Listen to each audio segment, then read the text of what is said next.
ನಮಸ್ಕಾರ. ಕನ್ನಡ ಒನ್ನಿಗೆ ಸ್ವಾಗತ. ನಾನು ನಿಮ್ಮ ಅಕ್ಕೆ ನಾರಾಯಣ ಪುಟ್ಟೂರಪ್ಪು. ಜಾಗತಿಕ ಮಟ್ಟದಲ್ಲಿ ಸಾಕಷ್ಟು ಸಮಸ್ಯೆಗಳು ಎದುರಾಗಿದ್ದಾವೆ. ಹಾಗಾಗಿ ಭಾರತಕ್ಕೂ ಸಹ ಸಂಕಷ್ಟ ಎದುರಾಗಿದೆ. ಸೊ ಯಥಾ ಪ್ರಕಾರ ದೇಶದ ಜನ ಒಂದಷ್ಟು ತ್ಯಾಗಗಳನ್ನ ಮಾಡಬೇಕು. ದೇಶದ ಜನ ಸಹಕರಿಸಬೇಕು. ಆಗ ಮಾತ್ರ ನಾವು ಈ ಸಂದರ್ಭದಿಂದ ಹೊರಗೆ ಬರೋದಕ್ಕೆ ಸಾಧ್ಯ ಅಂತ ಯಥಾ ಪ್ರಕಾರ ನರೇಂದ್ರ ಮೋದಿ ಅವರು ಎಲ್ಲವನ್ನು ದೇಶದ ಜನರ ತಲೆ ಮೇಲೆ ಹಾಕಿ ತಾವು ಕೈ ತೊಳ್ಕೊಂಡ್ರು. ಅದಕ್ಕಾಗಿ ಏಳು ಸಲಹೆಗಳನ್ನ ಕೊಟ್ಟರು. ನಾನು ಅವುಗಳನ್ನ 7 ಮನೆಹಾಳು ಸಲಹೆಗಳು ಅಂತಲೇ ಕರಿತೀನಿ. ಯಾಕೆಂದ್ರೆ ತಾನು ಯಾವುದನ್ನ ಪಾಲಿಸೋದಿಲ್ವೋ ಅದನ್ನ ಇನ್ನೊಬ್ಬರಿಗೆ ಹೇಳಿದ್ರೆ ಅದು ಮನೆಹಾಳುತನನೇ ಆಗುತ್ತೆ ಹೊರತು ಬೇರೆ ಏನು ಆಗಲ್ಲ. ತಾನು ಮಾಡಿದ್ರೆ ಸಜ್ಜ, ಬೇರೆಯವ್ರು ಮಾಡಿದ್ರೆ ತಪ್ಪು ಅನ್ನೋದಿದೆಯಲ್ಲ, ಅದು ಅನಿಷ್ಟ ಬುದ್ಧಿ. ಅದು ಅದೇ ಕೆಲಸವನ್ನ ನರೇಂದ್ರ ಮೋದಿ ಮಾಡಿದ್ದಾರೆ. ಸೊ ಏನದು 7 ಮನೆಹಾಳು ಸಲಹೆಗಳು ಮತ್ತು ಅವುಗಳನ್ನ ಯಾಕೆ ಒಂದೊಂದನ್ನಾಗಿ ನಾವು ಮನೆಹಾಳು ಸಲಹೆಗಳು ಅಂತ ಹೇಳಬಹುದು ಅಂತ ವಿವರಿಸುವ ಪ್ರಯತ್ನವನ್ನ ಈ ವಿಡಿಯೋದಲ್ಲಿ ಮಾಡ್ತೀನಿ. ಸೊ 2016ರಲ್ಲಿ ಆಕ್ಚುಲ್ ಆಗಿ ಒಂದು ದೊಡ್ಡ ಸಾಹಸ ಗಾಥೆಯನ್ನ ಮಾಡಿದ್ರಲ್ಲ, ಏನು ನೋಟ್ ಬ್ಯಾನ್ ಅಂತ. ನೋಟ್ ಬ್ಯಾನ್ ಮಾಡಿದ್ದು ಇವರು ಖುಷಿಗೆ, ನಿರ್ಧಾರ ಇವ್ರದು, ಯಾರ್ದು? ನರೇಂದ್ರ ಮೋದಿ ಅವ್ರದ್ದು. ಆದ್ರೆ ಅನುಭವಿಸಿದ್ದು ಜನ. ಬ್ಯಾಂಕಲ್ಲಿ ಕ್ಯೂವಲ್ಲಿ ನಿಂತ್ಕೊಳ್ಳಿ, ಬಿಸಿಲಲ್ಲಿ ಸಾಯಿರಿ, ಒದ್ದಾಡ ಸಾಯಿರಿ, ಮದುವೆ ಮುಂಜಿ ಇನ್ನೇನೋ ಇಟ್ಕೊಂಡಿದ್ರು ಸಹ ಕೈಯಲ್ಲಿ ಬ್ಯಾಂಕಲ್ಲಿ ಇದೆ, ಕೈಯಲ್ಲಿಲ್ಲ. ದುಡ್ಡಿದ್ರು ನೀವು ಬಡವರು, ನಿಮ್ ಕೈಯಲ್ಲಿ ಖರ್ಚು ಮಾಡಕ್ ಕಾಸಿಲ್ಲ. ಏನೋ ನಿಮ್ಮ ಕಷ್ಟ ನಿಮಗೆ, ನನ್ನ ಖುಷಿಗೆ ನಾನು ಮಾಡಿದೀನಿ, ಮುಗೀತು ನಿಮ್ಮ ರೋದನೆ. ಅದೇ ರೀತಿ ಕೊರೋನಾ ಸಂದರ್ಭದಲ್ಲಿ ಇದ್ದಕ್ಕಿದ್ದ ಹಾಗೆ ಇವತ್ತು ಮಧ್ಯರಾತ್ರಿಯಿಂದ ಎಲ್ಲ ಸ್ತಬ್ಧ. ಯಾರ್ಯಾರು ಎಲ್ಲೆಲ್ಲಿದ್ದೀರೋ ಅಲ್ಲೇ ಇರಿ, ಸತ್ತೋದ್ರು ನನಗೆ ಚಿಂತೆ ಇಲ್ಲ ಅನ್ನೋ ರೀತಿಯಲ್ಲಿ. ಆಮೇಲೆ ಜನ ಪಾಪ ಸಾವಿರಾರು ಕಿಲೋಮೀಟರ್ ನಡೆದ್ರು. ಎಷ್ಟು ಸಾವು, ಎಷ್ಟು ನೋವು. ಏನು ಟ್ರೈನ್ ಇಲ್ಲ, ಬಸ್ ಇಲ್ಲ, ಗಾಡಿ ಇಲ್ಲ, ಎಲ್ಲ ಬ್ಲಾಕ್. ಲಾಕ್ ಡೌನ್ ಅಂದ್ರೆ ಲಾಕ್ ಡೌನ್ ಅಷ್ಟೇ. ನಾನು ಹೇಳಿದ್ರೆ ಮುಗಿತು. ಅದೇ ರೀತಿ ಈಗ ಯುದ್ಧದ ಸನ್ನಿವೇಶಗಳು ಎದುರಾಗ್ತಿದಾವಲ್ಲ ಮಧ್ಯಪ್ರಾಚ್ಯದಲ್ಲಿ, ಆ ಹಿನ್ನೆಲೆಯಲ್ಲಿ ತೈಲ ಇದೇನು ಸರಬರಾಜಿದೆ ಅದು ವ್ಯತ್ಯಯ ಆಗಿದೆ. ಈ ಡಾಲರ್ ರೂಪಾಯಿ ಏನಾಗಿದೆ ಅನ್ನೋದು ನಿಮ್ಗೆ ಗೊತ್ತೇ ಇದೆ. ಡಾಲರ್ ಗಗನಕ್ಕೆ ಹೋಗ್ಬಿಟ್ಟಿದೆ, ರೂಪಾಯಿ ಕುಸಿದು ಹೋಗ್ತಾ ಇದೆ. ಸಾಕಷ್ಟು ಸಮಸ್ಯೆಗಳಾಗಿದೆ. ಇದರಿಂದ ಹೊರಗಡೆ ತರಬೇಕಾಗಿರೋದು ಸರ್ಕಾರದ ಕೆಲಸ, ಸರ್ಕಾರ ಜವಾಬ್ದಾರಿ. ಬಟ್ ನಮ್ಮದು ಅಂತ ಯಾವ ಜವಾಬ್ದಾರಿನೂ ಇರಲ್ಲ. ಒಂದು ನೀವೇ ಮಾಡ್ಕೋಬೇಕು ಏನಾದ್ರು ಒಳ್ಳೇದು. ಇಲ್ಲ ನನ್ನನ್ನು ಕೇಳ್ತೀನಿ ಅಂದ್ರೆ ನಾನು ಏನು ಮಾಡಕ್ಕಾಗಲ್ಲ. ಯಾಕಂದ್ರೆ ನೆಹರು ಮಾಡಿರೋ ತಪ್ಪುಗಳಿರಲ್ಲ. ಹಾಗಾಗಿ ನಮ್ದೇನು ಇರಲ್ಲ. ನಾವು ಹೇಳಿದ್ದನ್ನ ನೀವು ಮಾಡಿ ಅಷ್ಟೇ ಅಂತ ಹೇಳಿ ಒಂದು 7 ಮನೆಹಾಳು ಸಲಹೆಗಳನ್ನ ಕೊಟ್ಟಿದ್ದಾರೆ. 7ನ್ನ ಹೇಳ್ತೀನಿ. ಆ ನಂತರ ಆ ಮನೆಹಾಳು ಸಲಹೆಗಳನ್ನ ಕೊಟ್ಟಂತಹ ನರೇಂದ್ರ ಮೋದಿ ಅವುಗಳಲ್ಲಿ ಒಂದನ್ನಾದ್ರೂ ಪಾಲಿಸ್ತಾರೆ ಅಂತ ನೋಡ್ಕೊಂಡು ಹೋಗೋಣ. ಒಂದನೇದು ವರ್ಕ್ ಫ್ರಮ್ ಹೋಮ್. ಆದಷ್ಟು ಮನೆಯಿಂದಲೇ ಕೆಲಸ ಮಾಡಿ. ಮೀಟಿಂಗ್ಗಳಿದ್ರೆ ವರ್ಚುವಲ್ ಮೀಟಿಂಗ್ ಮಾಡಿ, ವಿಡಿಯೋ ಕಾನ್ಫರೆನ್ಸಿಂಗ್ ಮಾಡಿ. ಆ ಮೂಲಕ ನೀವು ಇಂಧನ ಉಳಿಸಬಹುದು. ದೇಶದ ಪರಿಸ್ಥಿತಿ ಆಗಿದೆ, ಸರ್ಕಾರ ಇದೇ ಕೆಲಸನ ನರೇಂದ್ರ ಮೋದಿ ಯಾಕೆ ಮಾಡಲ್ಲ ಅಂತ ಈಗ ನೆಟ್ಟಿಗರು ಕೇಳ್ತಾ ಇದ್ದಾರೆ. ಸೋಷಿಯಲ್ ಮೀಡಿಯಾದಲ್ಲಿ ಅದು ಈಗ ಟ್ರೋಲ್ ಆಗ್ತಾ ಇದೆ. ಆಕ್ಚುಲಿ ನರೇಂದ್ರ ಮೋದಿ ಯಾಕೆ ಚುನಾವಣಾ ಪ್ರಚಾರಗಳನ್ನ ವರ್ಕ್ ಫ್ರಮ್ ಹೋಮ್ ರೀತಿಯಲ್ಲಿ ಮಾಡೋದಿಲ್ಲ? ನರೇಂದ್ರ ಮೋದಿ ಯಾಕೆ ರೋಡ್ ಶೋ ಮಾಡ್ತಾರೆ? ನರೇಂದ್ರ ಮೋದಿ ಯಾಕೆ ವಿದೇಶಗಳನ್ನು ಸುತ್ತಾರೆ? ಇಂತಹ ಪ್ರಶ್ನೆಗಳು ನಮಗ್ ಹೇಳದ್ಮೇಲೆ ನೀವು ಮಾಡಬಾರ್ದು. ಫಸ್ಟ್ ನೀವು ಮಾಡದೆ ಹೋದ್ರೆ ತಾನೇ ನಮ್ಗೆ ಹೇಳುವಂತಹ ನೈತಿಕತೆ ನಿಮ್ಮಲ್ಲಿ ಉಳಿಯೋದು ಅಂತ ಪ್ರಶ್ನೆ. S, reasonable question. ಬಟ್ ಆ ಪ್ರಶ್ನೆ ಕೇಳಂಗಿಲ್ಲ. ನೀವು ದೇಶಭಕ್ತರು ಅಂತ ಅನ್ನಿಸ್ಕೊಳ್ಬೇಕಾದ್ರೆ ನರೇಂದ್ರ ಮೋದಿ ಬಿಜೆಪಿ ಹೇಳಿದ್ದೆ ಎಲ್ಲವನ್ನೂ ಮಾಡಬೇಕು, ಅದನ್ನ ಪ್ರಶ್ನೆ ಮಾಡಬಾರ್ದು. ಸೊ ಹಾಗೆ ವರ್ಕ್ ಫ್ರಮ್ ಹೋಮ್ ಯಾವ ರೀತಿ ಡೋಂಗಿ ಅನ್ನೋದು ನಿಮ್ಗೆ ಗೊತ್ತಿದೆ. ನರೇಂದ್ರ ಮೋದಿ ಏನ್ ಬೇಕಾದ್ರೂ ಮಾಡಬಹುದು, ಎಲ್ಲಿ ಬೇಕಾದ್ರೂ ಹೋಗ್ಬೋದು, ಸುಮ್ನೆ ವೇಸ್ಟ್ ಮಾಡಬಹುದು. ಆದ್ರೆ ಜನ ಮಾತ್ರ ವರ್ಕ್ ಫ್ರಮ್ ಹೋಮ್ ಮಾಡ್ತಾರೆ. ಎರಡನೇದು, ಇಂಧನ ಬಳಕೆ ಕಡಿತಗೊಳಿಸಿ. ಪೆಟ್ರೋಲ್ ಡೀಸೆಲ್ ಬಳಕೆಯನ್ನ ಕಡಿಮೆ ಮಾಡಿ. ಏನ್ ಮಾಡಬೇಕು? ನಿಮ್ಮ ಕಾರು ಬೈಕ್ಗಳನ್ನು ಮನೆಯಲ್ಲಿ ಬಿಡಿ, ಬಸ್ಸಲ್ಲಿ ಹೋಗಿ, ಟ್ರೈನಲ್ಲಿ ಹೋಗಿ, ಸಾಮೂಹಿಕ ಏನು ಸಂಚಾರ ವ್ಯವಸ್ಥೆಗಳಿದ್ದಾವೆ ಅವುಗಳನ್ನು ಬಳಸ್ಕೊಳ್ಳಿ. ಆಗ ಪೆಟ್ರೋಲ್ ಉಳಿಯುತ್ತೆ. ಈ ಮಾತು ಹೇಳಿ 2 ಗಂಟೆಗಳ ನಂತರ ನರೇಂದ್ರ ಮೋದಿ ಏನ್ ಮಾಡ್ತಿದ್ರು ಅಂದ್ರೆ ಗುಜರಾತ್ ಅಲ್ಲಿ ರೋಡ್ ಶೋ ನಡೆಸ್ತಾ ಇದ್ರು. ಅದರಲ್ಲಿ 100 ಗಾಡಿಗಳು ಒಂದರಿಂದ ಒಂದು ಕಾನ್ವಾಯ್ ಅಲ್ವಾ, ಪ್ರೈಮ್ ಮಿನಿಸ್ಟರ್ ಕಾನ್ವಾಯ್ ಅಂದ್ರೆ ಚಿಕ್ಕದಿರುತ್ತ. ಈ ವ್ಯಕ್ತಿ ಬೇರೆಯವರು ಕೇಳೋದು ಗಾಡಿ ಬಳಸ್ತೀವಿ, ನೈತಿಕತೆ ಇರುತ್ತಾ? ಇರಲ್ಲ. ಅನಾವಶ್ಯಕ ವಿದೇಶ ಪ್ರಯಾಣ ಬೇಡ. ನರೇಂದ್ರ ಮೋದಿ 12 ವರ್ಷಗಳಲ್ಲಿ ಕೈಗೊಂಡಿರುವಂತಹ ಒಂದೇ ಒಂದು ವಿದೇಶ ಪ್ರವಾಸ ಯಾವುದಾದ್ರೂ ಅವಶ್ಯಕ ಅಂತ ನಿಮ್ಗೆ ಅನ್ಸಿದ್ರೆ ನೀವು ನಿಜವಾಗ್ಲೂ ಎಲ್ಲೋ ಎಡವಿದಿರಿ ಅಂತ ಅರ್ಥ. ಅನಾವಶ್ಯಕ ವಿದೇಶ ಪ್ರವಾಸವನ್ನ ಮಾಡಕ್ ಹೋಗ್ಬೇಡಿ ಅಂತಂದ್ರೆ ಫಸ್ಟ್ ನರೇಂದ್ರ ಮೋದಿ ದೇಶ ಬಿಟ್ಟು ಎಲ್ಲೂ ಹೋಗ್ಬಾರ್ದು.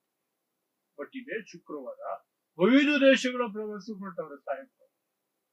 ನಿಮ್ಮನ್ನ ವಿದೇಶ ಪ್ರವಾಸಗಳು ಹೋಗ್ಬೇಡಿ ಅಂತ ಹೇಳ್ತೀವಿ. ನನಗೆ ಅನ್ವಯಿಸಲ್ಲ. ನಾನು ಶೋಕಿ ಮಾಡ್ತಾನೆ ಇರ್ತೀನಿ, ನಾನು ಓಡಾಡ್ಕೊಂಡೇ ಇರ್ತೀನಿ ಅಷ್ಟೇ. ಸೊ ಅನಾವಶ್ಯಕ ವಿದೇಶ ಪ್ರವಾಸ ಈ ತರ ಡೋಂಗಿ. ಚಿನ್ನ ಖರೀದಿ ಬೇಡ, ಕನಿಷ್ಠ 1 ವರ್ಷ ಅನಾವಶ್ಯಕವಾಗಿ ಚಿನ್ನ ಖರೀದಿ ಮಾಡಬೇಡಿ. ಈಗಿರೋ ಬೆಲೆಯಲ್ಲಿ ಅನಾವಶ್ಯಕವಾಗಿ ಚಿನ್ನ ಖರೀದಿ ಮಾಡೋರು ಯಾರಾದ್ರೂ ಸಾಮಾನ್ಯ ಜನ ಇರ್ತಾರ?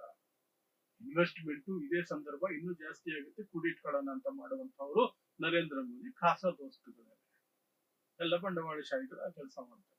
ಸಾಮಾನ್ಯ ಜನ ಪಾಪ ಇವತ್ತು ತಾಳಿ, ಬೆಳ್ಳಿ ತಾಳಿಗೆ ಚಿನ್ನದ ನೀರು ಹಾಕಿ ಕಟ್ತಾ ಇದ್ದಾರೆ ಹಳ್ಳಿಗಳಲ್ಲಿ. ಯಾಕೆಂದ್ರೆ 1 ಗ್ರಾಮ್ 15,000 ರೂಪಾಯಿ ತಾಳಿ, ಮಿನಿಮಮ್ 2 ಗ್ರಾಮ್ ಬೇಕು. 30,000 ರೂಪಾಯಿ ತಾಳಿ ಈ ಹಿಂದೆ 6-7 ಸಾವಿರದಲ್ಲಿ ಮುಗಿತಾ ಇತ್ತು, ಇವತ್ತು 30,000 ಬೇಕು ಒಂದು ತಾಳಿಗೆ.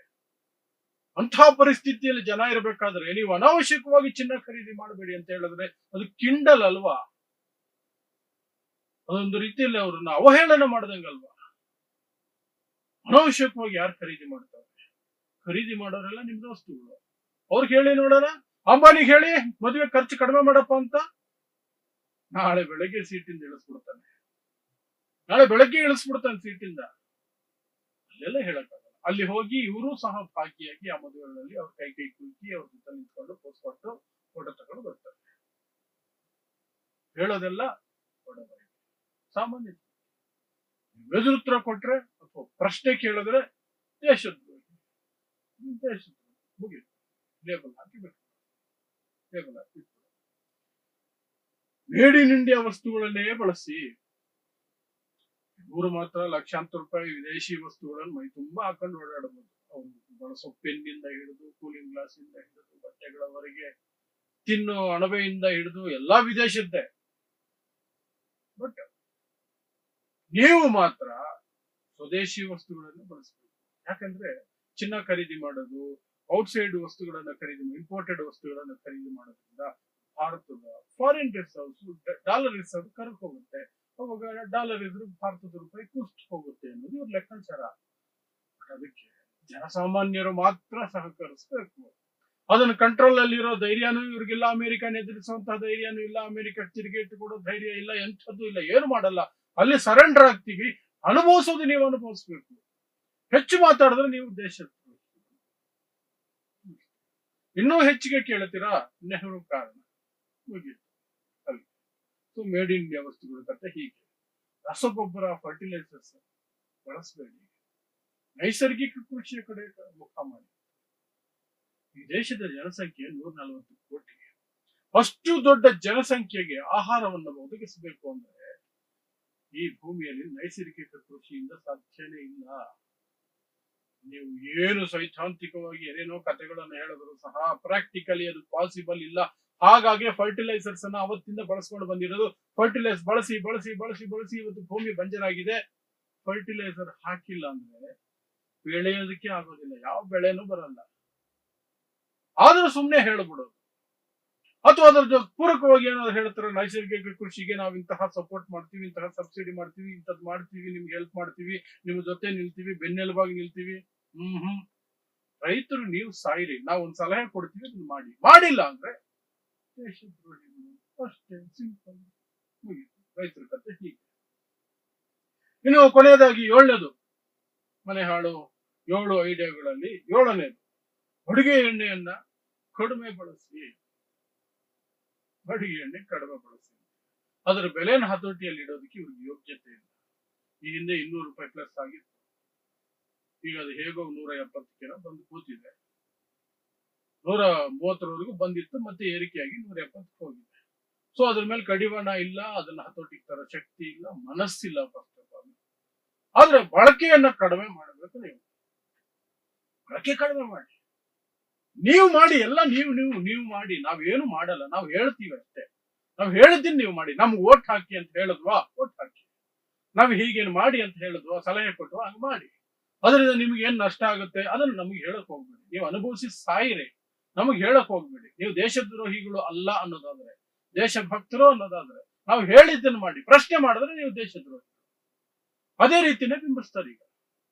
ಏನು ಮಧ್ಯಾಹ್ನದಿಂದ ನಿನ್ನೆ ಆ ಡೈಲಾಗ್ ಬಂದಾಗಿಂದ ಮೋದಿ ಕಡೆಯಿಂದ ಈ ಮನೆ ಹಾಡು ಏಳು ಸಲಹೆಗಳು ಬಂದಾಗಿಂದ ಗೋಧಿ ಮಾಧ್ಯಮ, ಎಂಜಿಲು ಮಾಧ್ಯಮ, ಬೂಟ್ ನೆಕ್ಕೋ ಮಾಧ್ಯಮಗಳು ಅವುಗಳ ಸಮರ್ಥನೆಗೆ ಏನೆಲ್ಲಾ ಕಥೆಗಳು ಕಟ್ಟಿದಾವೆ ಗೊತ್ತಾ.